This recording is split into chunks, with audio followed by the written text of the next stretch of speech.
The wormhole wasn't supposed to be there. Captain Ren Alden stared at the holographic display in the dim cockpit of the Odyssey, the flickering blue light casting eerie shadows across his face. The anomaly hovered at the edge of Sector 14, like a tear in the fabric of space itself, pulsing, irregular, breathing. They had been on a routine survey mission, mapping asteroid belts and gas clouds. Nothing unusual, nothing dangerous, until now. "No record of it in any logs," mumbled Kira, the ship's navigator, her voice tinged with unease.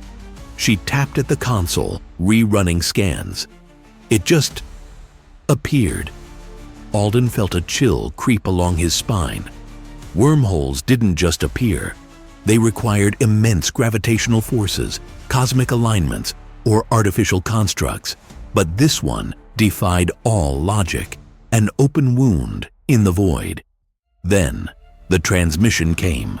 A faint signal, buried in static, crackling through the comms system. Words distorted, fragmented, but unmistakable. "Help! Us! Trapped!" The voice sounded human. Kira paled. "It's coming from inside the wormhole." Against every protocol, against the screaming instincts honed from years in deep space, Alden made the call. "Prepare to enter!" The Odyssey drifted closer, its hull groaning under gravitational forces that bent light into surreal distortions. Alden swore he heard whispers, not through the comms, but in his head. Distant, overlapping voices, too faint to understand, yet heavy with dread. Crossing the event horizon felt like falling without end. The stars vanished, replaced by darkness so absolute it felt physical, pressing against their minds. When the ship stabilized, they were somewhere else. No stars, no planets, just void. And then, something moved. Not a ship, not a structure, a shape, vast and impossible, drifting like a shadow against nothingness. The scanners blinked uselessly, reading errors cascading across the screens. Alden's breath hitched as the signal returned, louder this time, clearer. "Don't leave us here!" Kira whispered.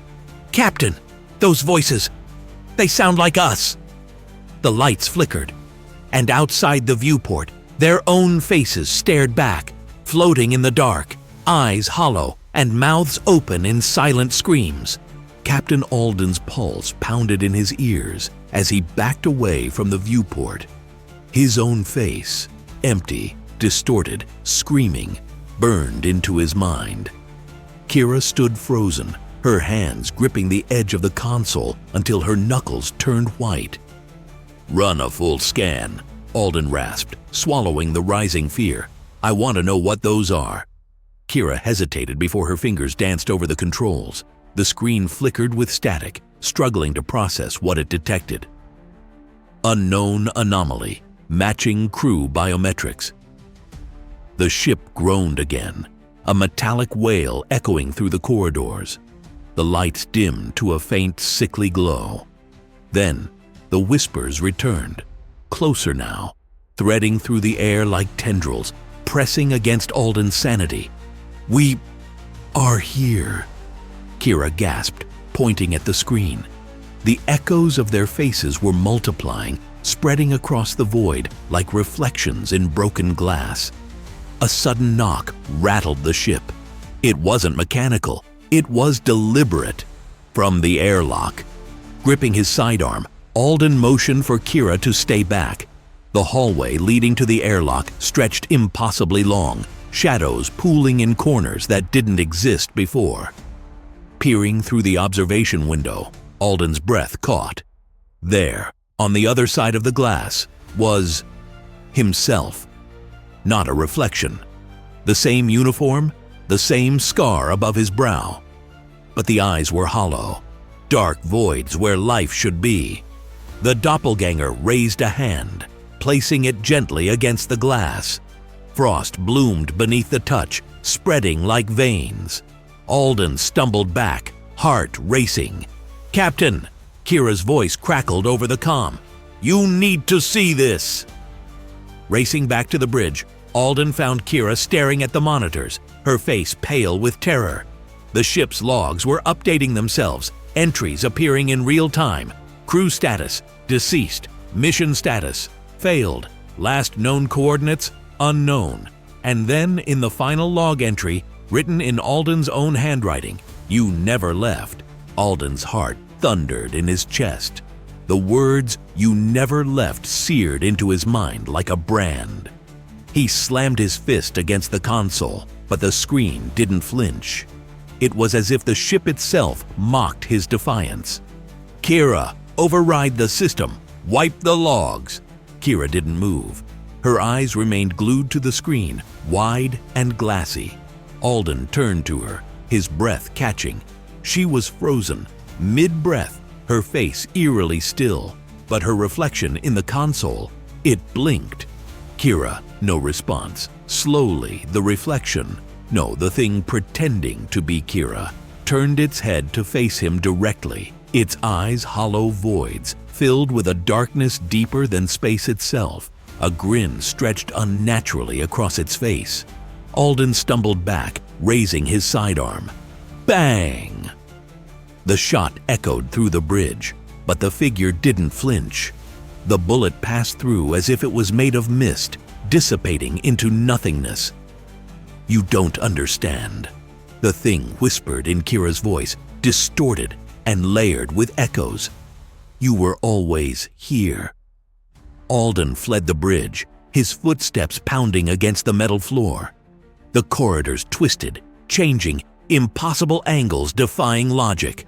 Doors led to rooms that shouldn't exist. His childhood bedroom, the academy hall, and finally, the Odyssey's bridge again. Panting, he stumbled inside, only to find himself already there.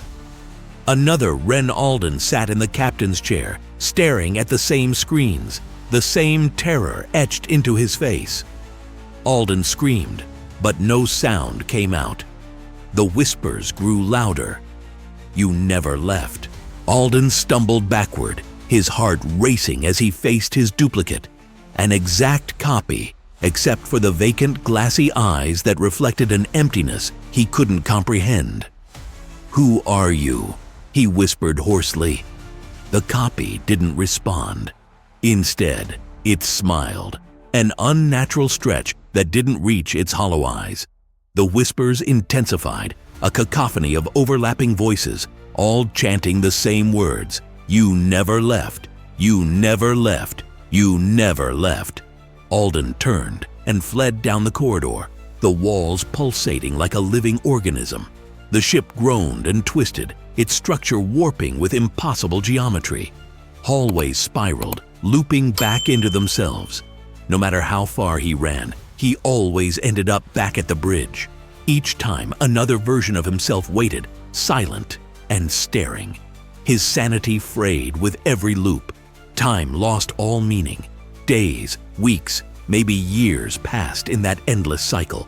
Hunger faded. Fatigue became irrelevant. The only constant was the unbearable dread that grew with each repetition. Then, in one loop, he noticed something different. A small crack in the floor panel beneath the captain's chair. Trembling, he pried it open with bloodied fingers, revealing a hidden console covered in dust and static-filled screens. A blinking message flashed. "Override the loop?" Y or N desperation surged through him. He slammed his hand on Y. Instantly, the ship shuddered. Alden sat frozen in his chair, staring at the reflection that was not his own. The grin stretched wider, impossibly so, splitting the face like a cracked mask. He reached out tentatively, fingertips trembling as they hovered over the cold glass. The reflection didn't mimic him. Instead, it spoke. "You never left." Alden recoiled, heart hammering in his chest. The words echoed in his mind, woven into the very fabric of his thoughts. Desperate to escape, he initiated the ship's coordinates for Earth. Systems responded, engines roaring to life. Stars streaked past the viewport as the Odyssey leaped into hyperspace. But something was wrong. The stars outside began to twist, spiraling unnaturally, forming shapes no human mind could comprehend. Alden's vision blurred, darkness creeping at the edges. When the ship emerged from hyperspace, Earth was there, but not as he remembered. The planet hung in the void, cracked and broken, tendrils of black mist seeping into space. "No," Alden whispered. The reflection spoke again, louder this time. "You brought it with you." The shadows seeped from the console, creeping up Alden's arms, wrapping around him like chains. He struggled, but his body felt distant, foreign. His last sight was the reflection leaning forward, filling the screen with hollow, empty eyes. Then darkness. When Alden awoke, he was back in the cockpit. The wormhole was there, and the transmission played again. "Help. Us. Trapped." The cycle had begun anew. He never left.